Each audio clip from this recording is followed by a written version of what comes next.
اعوذ باللہ من الشیطان الرجیم، بسم اللہ الرحمن الرحیم۔ سعید آفیشیل چینل کے دوستوں السلام علیکم ورحمۃ اللہ وبرکاتہ۔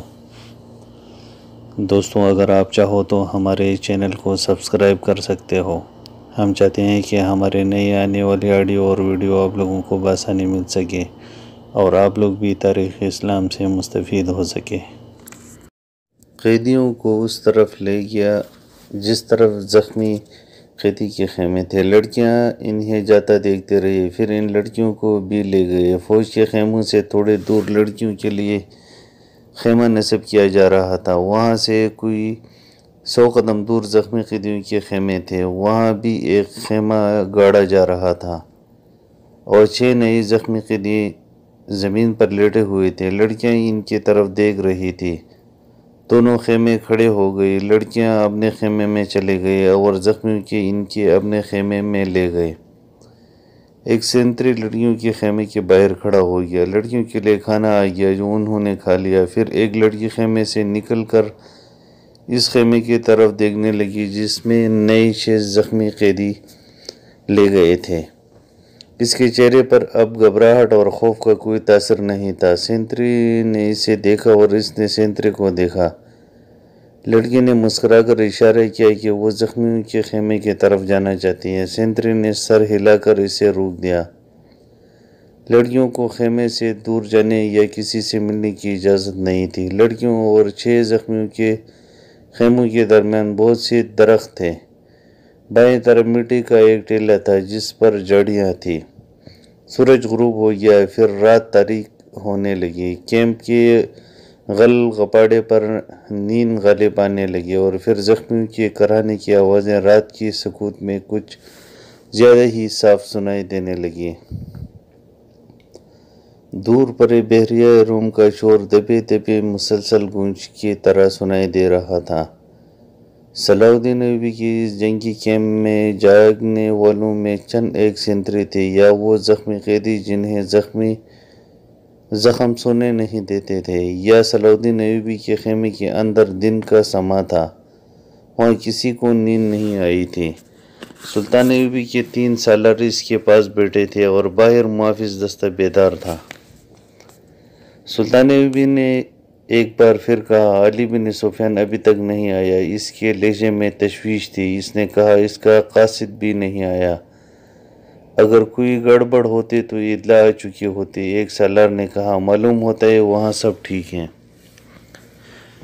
امید تو یہی رکھنی چاہیے، صلاح الدین ایوبی نے کہا، لیکن 50,000 کے لشکر نے بغاوت کر دی تو سنبھالنا مشکل ہو جائے گا۔ وہاں نفری 1,500 سوار اور 2,700 پیادہ ہیں۔ ان کے مقابلے میں سوڈانی بہتر اور تجربہ کار عسکری ہیں اور تعداد میں بہت زیادہ۔ ناجی اور اس کے سازشی ٹولے کے خاتمے کے بعد بغاوت ممکن نظر نہیں آتی۔ ایک اور سالار نے کہا، قیادت کے بغیر سپاہی بغاوت نہیں کریں گے، پیشہ بندی ضروری ہے۔ صلاح الدین ایوبی نے کہا، لیکن علی آ جائے تو پتہ چلے گا کہ پیش بندی کس قسم کی جائے۔ صلیبیوں کو روکنے کے لیے تو سلطان ایوبی خود آیا تھا، لیکن دارالحکومت میں سوڈانی فوج کی بغاوت کا خطرہ تھا۔ علی بن سفیان کو سلطان ایوبی نے وہیں چھوڑ دیا تھا تاکہ وہ سوڈانی لشکر پر نظر رکھے اور بغاوت کو اپنے خصوصی فن سے دبانے کی کوشش کرے۔ اسے اب تک صلاح الدین ایوبی کے پاس آ کر وہاں کے احوال کو وقوع بتانی تھی، مگر وہ نہیں آیا تھا، جس سے سلطان ایوبی بے چین ہوا جا رہا تھا۔ وہ جب اپنے سالاروں کی طرف قاہرہ کی صورتحال کے متعلق باتیں کر رہا تھا، اس کا تمام کیمپ گہری نیند سو چکا تھا، مگر وہ 7ویں لڑکیاں جاگ رہی تھیں جنہیں سلطان ایوبی نے پناہ میں لے لیا تھا۔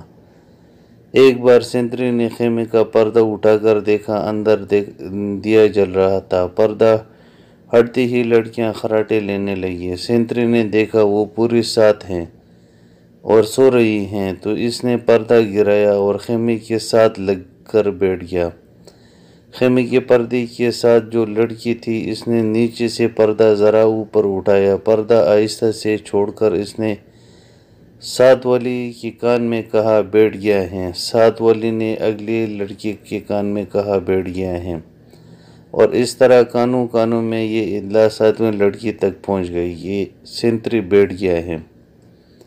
ایک لڑکی جو خیمے کے دوسرے دروازے کے ساتھ تھی آہستہ سے اٹھ کر بیٹھی اور بستر سے نکل گئی۔ بستر زمین پر بچھی تھی، اس لیے اوپر لینے والے کمبل اس طرح بستر پر ڈال دی جیسے اس کے نیچے لڑکی لیٹی ہوئی ہے۔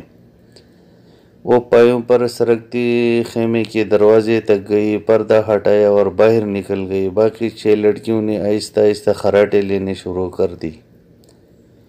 سینتری کو معلوم تھا کہ یہ سمندر سے بچ کر نکلی ہی پناہ گزین لڑکیاں ہیں، کوئی خطرناک قیدی تو نہیں۔ وہ بیٹھ کر اونگتا رہا۔ لڑکی دبے پاؤں ایسے رخ پر ٹیلی کی طرف چلی گئی جس رخ سے اس کو اور سینتری کے درمیان خیمہ حائل رہا۔ ٹیلی کے پاس پہنچ کر اس نے اس خیمے کا رخ کر لیا جس میں 6 نئے قیدی رکھے گئے تھے۔ رات کا تاریکی تھی، وہاں کچھ درخت تھے۔ سینتری اب ادھر دیکھتا بھی تو اسے لڑکی نظر نہ آتی۔ لڑکی بیٹھ گئی اور پاؤں سے سرک سرک کر آگے بڑھنے لگی۔ آگے ریت کی ڈیریاں سی تھی، وہ ان کے گوٹ میں سرکتے ہوئے خیمے کے قریب پہنچ گئی، مگر وہاں ایک سینتری ٹہل رہا تھا۔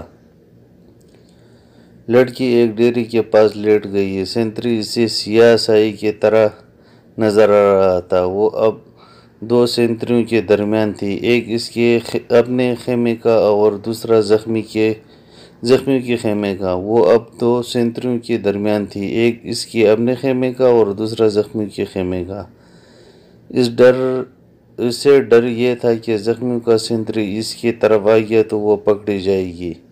بہت دیر انتظار کے بعد سینتری دوسرے زخمیوں کی طرف چلا گیا۔ لڑکی ہاتھوں اور گھٹنوں کے بل چلتے خیمے تک پہنچ گئی اور پردہ اٹھا کر اندر چلی گئی۔ اندر اندھیرا تھا، 2-3 زخمی آہستہ آہستہ کرا رہے تھے، شاید ان میں سے کسی نے خیمے کا پردہ اٹھتا دیکھ لیا تھا۔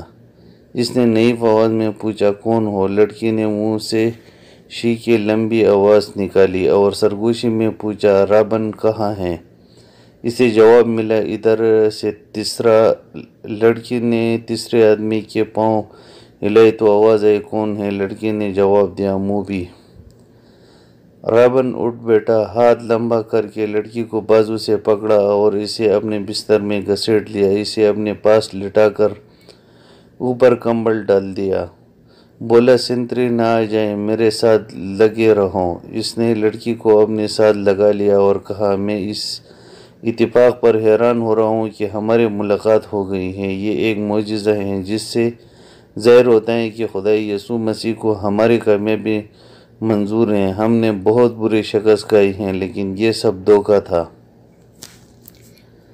یہ وہی زخمی قیدی تھا جو دوسروں سے الگ تھلگ اور چہرے میرے سے جسم جتے سے معمولی سپاہی نہیں بلکہ اعلیٰ رتبے کا لگتا تھا۔ صلاح الدین ایوبی نے بھی کہا تھا کہ یہ کوئی معمولی سپاہی نہیں، اس پر نظر رکھنا، علی بن سفیان اس سے تفتیش اور تحقیقات کرے گا۔ کتنے زخمی ہو؟ لڑکی نے اس سے پوچھا، کوئی ہڈی تو نہیں ٹوٹی؟ میں بالکل ٹھیک ہوں، رابن نے جواب دیا، خراش تک نہیں آئی۔ انہیں بتایا ہے کہ اندر کے چوٹیں ہیں اور سینے کے اندر شدید درد ہے، لیکن میں بالکل درست ہوں۔ پھر یہاں کیوں گئے؟ لڑکی نے پوچھا۔ میں نے بہت کوشش کی کہ مصر میں داخل ہو جاؤں اور سوڈانی لشکر تک پہنچ سکوں، لیکن ہر طرف اسلامی فوج پھیلے ہوئی ہیں، کوئی راستہ نہیں ملا۔ ان 5 زخمیوں کو اکٹھا کیا اور ان کے ساتھ زخمی بن کر یہاں آ گیا۔ اب فرار کی کوشش کروں گا، جو ابھی ممکن نظر نہیں آتی۔ اس نے ذرا غصے سے کہا، مجھے 2 سوالوں کا جواب دو۔ ایوبی کو میں نے زندہ دیکھا ہے، کیوں؟ کیا تیر ختم ہو گئے تھے یا وہ حرام خور بزدل ہو گئے ہیں؟ اور دوسرا سوال یہ کہ تم 7 کے 7 لڑکیاں مسلمانوں کی قید میں کیوں آ گئی؟ کیا وہ 5 مر گئے ہیں یا بھاگ گئے ہیں؟ وہ زندہ ہیں، رابن، موبی نے کہا۔ تم کہتے ہو کہ خدا یسوع مسیح کو ہماری کامیابی منظور ہے، لیکن میں کہتی ہوں کہ ہمارا خدا ہمیں کسی گناہ کی سزا دے رہا ہے۔ صلاح الدین ایوبی اس لیے زندہ ہے کہ تیر اس کے پاؤں کے درمیان ریت میں لگا تھا۔ کیا تیر کسی لڑکی نے چلایا تھا؟ رابن نے پوچھا۔ کرسٹوفر کہاں تھا؟ اسی نے تیر چلایا تھا، مگر کرسٹوفر کا تیر خطا گیا۔ رابن نے حیرت سے تڑپ کر پوچھا، وہ کرسٹوفر جس کی تیر اندازی نے شاہ آگسٹس کو حیران کر دیا اور اس کی ذاتی تلوار انعام میں لی تھی، یہاں آ کر اس کا نشانہ اتنا چوک گیا کہ 6 فٹ لمبا اور 3 فٹ چوڑا صلاح الدین ایوبی اس کی تیر سے بچ گیا۔ بدبخت کے ہاتھ ڈر سے کانپ گئے ہوں گے۔ فاصلہ زیادہ تھا، موبی نے کہا، اور کرسٹوفر کہتا تھا کہ تیر کمان سے نکلنے ہی لگا تھا کہ کھلی ہوئی آنکھ میں مچھر پڑ گیا۔ اسی حالت میں تیر نکل گیا۔ پھر کیا ہوا؟ جو ہونا چاہیے تھا، موبی نے کہا۔ صلاح الدین ایوبی ساحل پر گیا تھا تو اس کے 3 کمانڈر تھے اور 4 محافظ، ان کا دستہ تھا، وہ ہر طرف پھیل گئے۔ یہ تو ہماری خوش قسمتی تھی کہ علاقہ چٹانی تھا۔ کرسٹوفر بچ کے نکل آیا اور پھر ہمیں اتنا وقت مل گیا کہ ترکش اور کمان ریت میں دبا کر اوپر اونٹ بٹھا دیا۔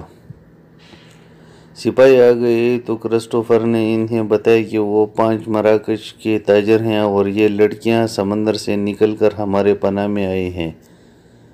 مسلمان سپاہیوں نے ہمارے سامان کی تلاشی لی، انہیں تجارتی سامان کے سوا کچھ بھی نہ ملا۔ وہ ہم سب کو سلطان ایوبی کے سامنے لے گئے۔ ہم نے یہ ظاہر کیا کہ ہم سسلی زبان کے سوا اور کوئی زبان نہیں جانتے۔ کرسٹوفر نے ایوبی سے کہا کہ وہ ہماری زبان جانتا ہے۔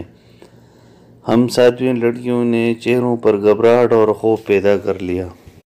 موبی نے رابن کو وہ ساری باتیں سنائی جو سلطان ایوبی کے ساتھ ہوئی تھی۔ یہ 7 لڑکیاں اور 5 آدمی جو مراکشی تاجروں کے بیس میں تھے، حملے سے 2 روز پہلے ساحل پر اتر گئے تھے۔ 5 آدمی صلیبیوں کے تجربہ کار جاسوس اور کمانڈو تھے اور لڑکیاں بھی جاسوس ہی تھی۔ جاسوسی کے علاوہ ان کے ذمہ یہ کام بھی تھا کہ مسلمان سالاروں کو اپنے جال میں پھانسیں، اور وہ خوبصورت تو تھی ہی، انہیں جاسوسی اور ذہنوں کی تخریب کاری کی خاص ٹریننگ دی گئی تھی۔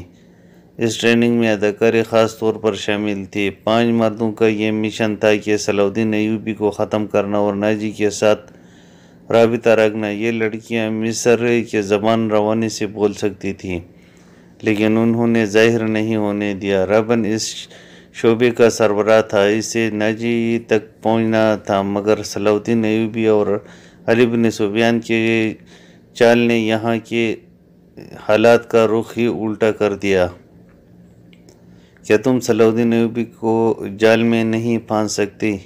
رابن نے پوچھا۔ ابھی تو یہاں پہلی رات ہے، موبی نے کہا۔ اس نے ہمارے متعلق جو فیصلہ دیا ہے، اگر وہ سچے دل سے دیا ہے تو اس کا مطلب یہ ہے کہ وہ مرد نہیں، پتھر ہیں۔ اگر اسے ہمارے ساتھ کوئی دلچسپی ہوتی تو کسی ایک لڑکی کو اپنے خیمے میں بلا لیتا۔ اسے قتل کرنا بھی آسان نہیں۔ وہ ایک ہی بار ساحل پر آیا تھا، مگر تیر خطا گیا۔ وہ سالاروں اور محافظوں کے نرغے میں رہتا ہے۔